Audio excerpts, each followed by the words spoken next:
CompTIA Tech Plus Complete Training Course. Exam Objective 3.1 Identify components of an operating system. File management.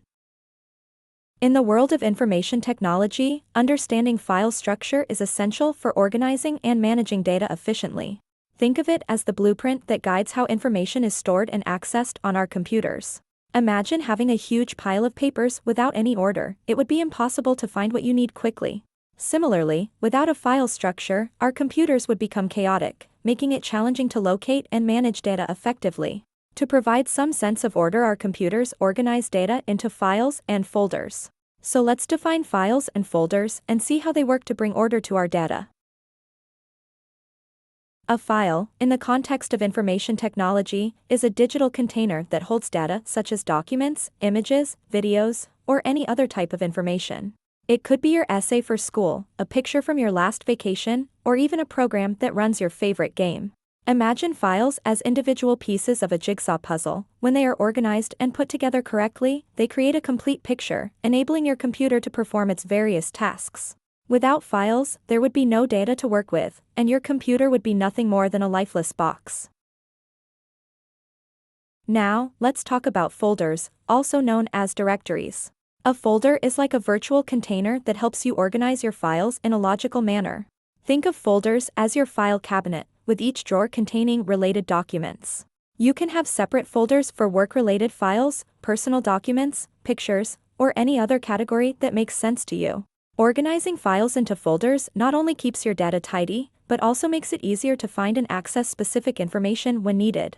Moreover, folders can be nested inside other folders, creating a hierarchical structure, just like subfolders within a larger main folder. Now let's talk about file permissions. File permissions are access rights that determine what actions users can perform within a file system. These permissions are set by the file's owner or system administrator to control who can read, write, execute, or have full control over the file. This enhances data security and prevents accidental data loss. The read permission allows users to view the contents of a file. The write permission allows users to modify the contents of a file, in addition to allowing users to add, delete, or rename files.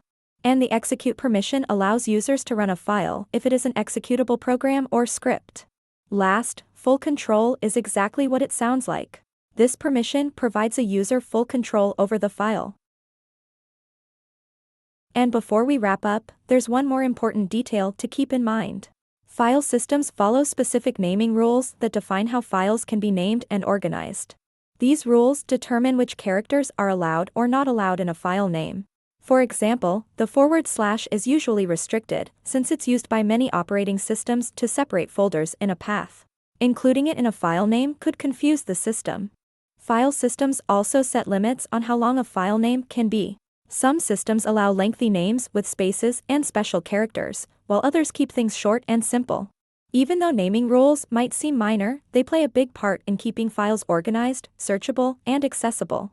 When all files follow the same set of rules, your system runs more smoothly, and your data stays easier to manage.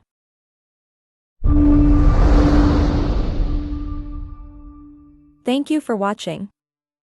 Subscribe for more great content.